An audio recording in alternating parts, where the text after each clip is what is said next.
Hello दोस्तों, आज मैं आपको 2021 में रिलीज हुई फिल्म हसीन दिलरुबा की कहानी समझाने जा रही हूँ। ये फिल्म एक क्राइम थ्रिलर है। बिना समय बर्बाद किए चलिए वीडियो शुरू करते हैं। फिल्म की शुरुआत एक भारतीय गांव स्वावलपुर से होती है, जहां रानी कश्यप कुत्तों को घोस्ट खिला रही होती है। अचानक उसके घर में धमाका होता है। रानी अंदर दौड़ती है और पाती है कि रसोई में गैस सिलेंडर फट गया है और उसका पति रशु धमाके में मारा गया है। पुलिस मौके पर पहुंचती है और सबूत इकट्ठा करने लगती है। उन्हें रशु का सिर्फ हाथ मिलता है, क्योंकि बाकी शरीर और रसोई पूरी तरह से जल गए थे। पुलिस को लगता है कि किसी ने उसके सिर पर भारी वस्तु से वार किया और फिर धमाका किया। वे अपने बॉस किशोर रावत को सूचित करते हैं, जिन्हें संदेह होता है कि यह कोई दुर्घटना नहीं बल्कि हत्या है और रानी पर शक किया जाता है। इसके बाद हम 6 महीने पहले की कहानी में जाते हैं, जहां हम देखते हैं कि आरशु, जो एक इलेक्ट्रिकल इंजीनियर है, रानी के घर शादी का प्रस्ताव लेकर आता है। रानी को स्वावलपुर में रहना पसंद नहीं है, लेकिन उसे आरशु अच्छा लगता है। वह आरशु को किचन में बातचीत के लिए बुलाती है, लेकिन आरशु चुप रहता है, इसलिए रानी अपने बारे में बात करने लगती है। वह बताती है कि वह साहित्य की स्नातक है और एक ब्यूटी पार्लर चलाती है। वह यह भी कहती है कि उसे घर के कामकाज करना पसंद नहीं है। रानी को बोल्ड और खूबसूरत दिखाया गया है और वह अपराध उपन्यासकार दिनेश पंडित की बहुत बड़ी प्रशंसक है। वह आरशु से उसके शौक के बारे में पूछती है और रशु हंसी में कहता है कि पड़ोसी उसे अपने घर की चीजें ठीक करने के लिए बुलाते हैं। यही उनका छोटा सा बॉन्डिंग मोमेंट बनता है। रानी आरशु की स्किल्स को परखने के लिए उसे किचन में पंखा ठीक करने के लिए कहती है, जिसे उसकी सास मतलब ऋषु की माँ लता देख लेती है। वे घर लौटते हैं, जहाँ लता इस शादी से खुश नहीं होती, लेकिन रशु शादी करना चाहता है। उनकी शादी तय हो जाती है और साधारण विवाह के बाद। और हम देखते हैं कि ऋषु ने शादी से पहले रानी के नाम का टैटू अपने हाथ पर बनवाया था। रशु की मौत के 2 महीने बाद रानी लगातार पुलिस स्टेशन आती जाती रहती है। किशोर उसे बार बार पूछता है कि उसने अपने पति को क्यों मारा। रानी इनकार करती है और कहती है कि उनका रिश्ता हर कपल जैसा ही था, कभी अच्छा कभी बुरा। फिर हम फ्लैशबैक में देखते हैं कि ऋषु शादी करके रानी को घर ले आया था और बहुत तेज बारिश हो रही थी। रानी को शहर पसंद नहीं आता। तभी रूम का डोर खुल जाता है और रूम में पानी आ जाता है और ऋषु पानी को साफ करने लगता है और यह देखकर रानी सो जाती है। फिर अगले दिन रानी और लता में चाय और पकौड़े को लेकर लोग जोक होती है, तो ऋषु यह देखकर बाजार से चाय और पकौड़े लेने चला जाता है।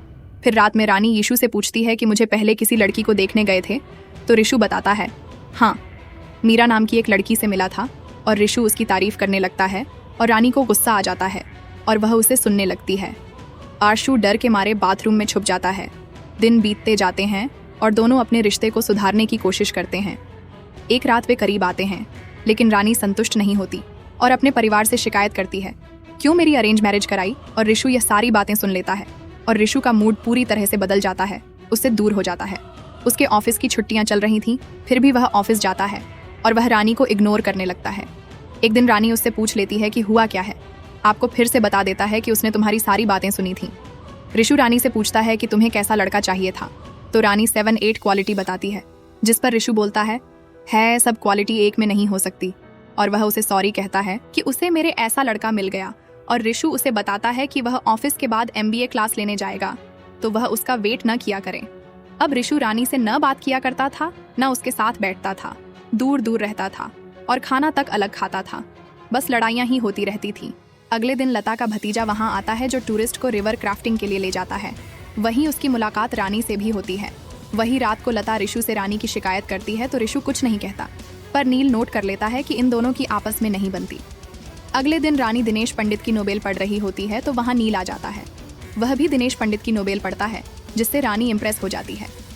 एक दिन नील रानी से चाय का बोलता है, तो वह किचन में चाय बनाने लगती है, तो वहाँ ऋषु उसकी हेल्प करता है और उसके जाने के बाद वह चाय लेकर नील को दे देती है।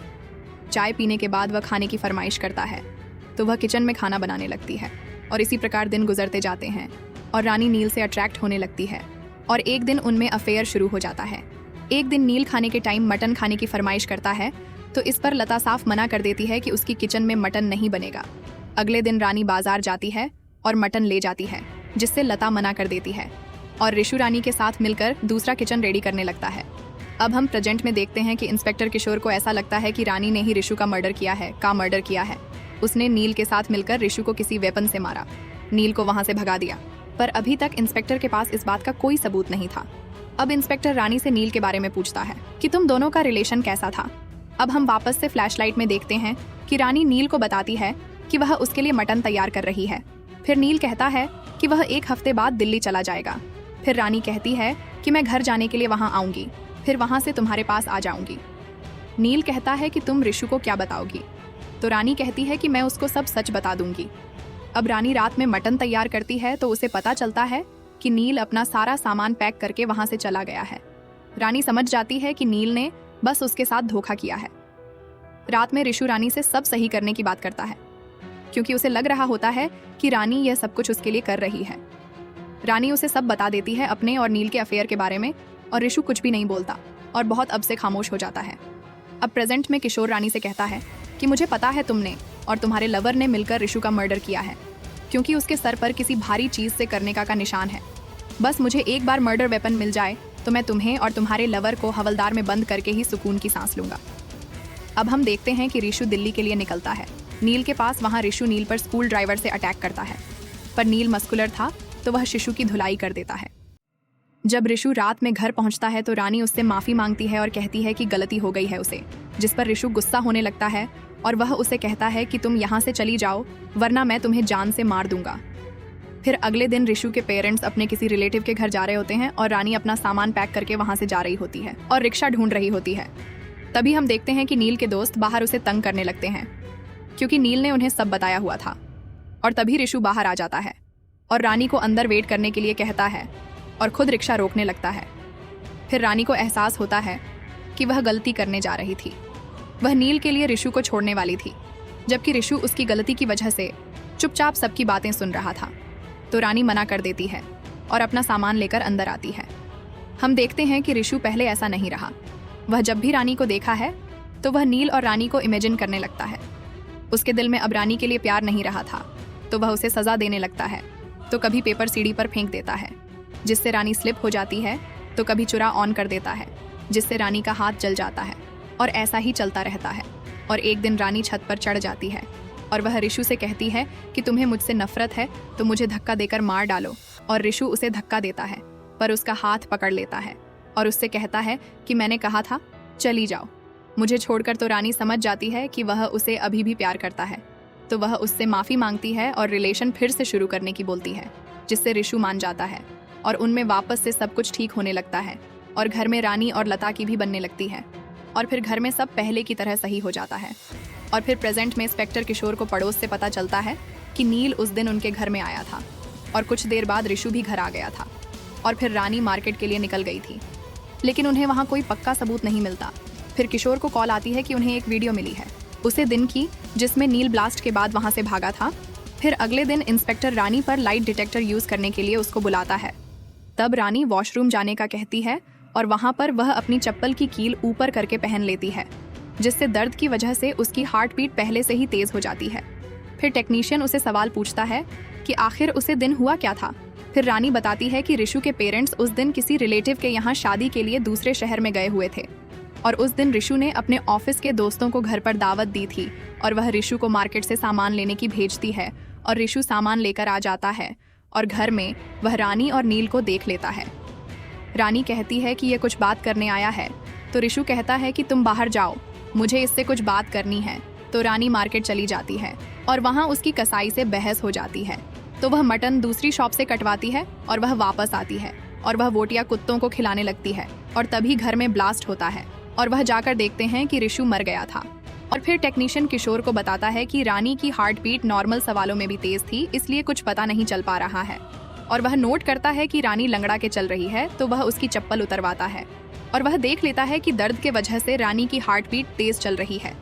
वह खुद को बचा रही थी, तो वह अब फिर से रानी पर लाइट डिटेक्टर यूज करते हैं और इस बार रानी खुद को कंट्रोल में रहती है और सभी सही जवाब देती है, जिससे वह इस बार भी कुछ हासिल नहीं कर पाते। और फिर मजबूरन उन्हें रानी का केस क्लोज करना पड़ता है और रानी को बेगुनाह डिक्लेयर कर दिया जाता है। अब हम देखते हैं कि 5 साल बाद का सीन, जहां इंस्पेक्टर किशोर का ट्रांसफर हो जाता है। तभी रेलवे स्टेशन पर उसकी नज़र दिनेश पंडित की नोबेल पर पड़ती है, जिनकी बातें रानी बार बार इन्वेस्टिगेशन में बोला करती थी, और उसे इंस्पेक्टर खरीद लेता है और ट्रेन में उसे पढ़ने लगता है। और हम फिर से फ्लैशबैक में ब्लास्ट वाला सीन देखते हैं, जिसमें ऋषु घर में नील को दिखाता है। रानी बताती है वह वहाँ इसलिए आया था क्योंकि ऋषु ने नील की कंप्लेंट कर दी थी, और नील कहता है कि वह रानी की पिक्चर लीक कर देगा, जो उसने तब ली थी जब दोनों का अफेयर था।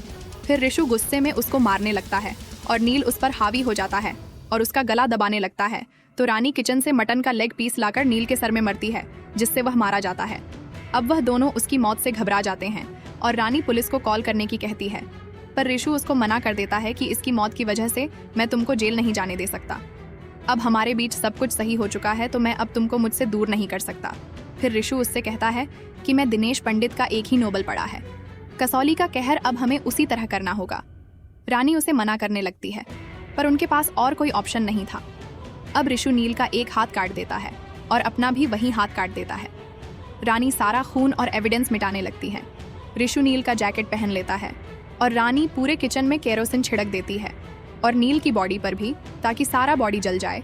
अब रानी मार्केट के लिए निकल जाती है और वह मटन का पीस कटवा के कुत्तों को खिला देती है और रिशु वहाँ पर आग लगाकर नदी से निकल जाता है और उसके बाद वहाँ पर ब्लास्ट होता है और उनके प्लान के अनुसार नील की पूरी बॉडी जल जाती है और हाथ बचा था जो उड़कर किचन से बाहर आ गया था। और यह पढ़कर किशोर हंसने लगता है कि रिशु ने नील की बॉडी को अपनी बॉडी बनकर पूरा केस ही घुमा दिया और हम लोग नील को ढूंढते रहे जो अब कभी मिलेगा ही नहीं। और वह सब कुछ समझ जाता है, लेकिन वह उनका प्यार देखकर कोई एक्शन नहीं लेता। फिर हम देखते हैं कि रानी रेलवे स्टेशन पर होती है और वहाँ उसे रिशु मिलता है। वह दूसरे शहर जाकर एक नई लाइफ शुरू करते हैं। अब कहानी यहीं पर खत्म हो जाती है। तो दोस्तों, इस वीडियो में इतना ही और आपको वीडियो पसंद आया हो तो लाइक और कमेंट जरूर करना।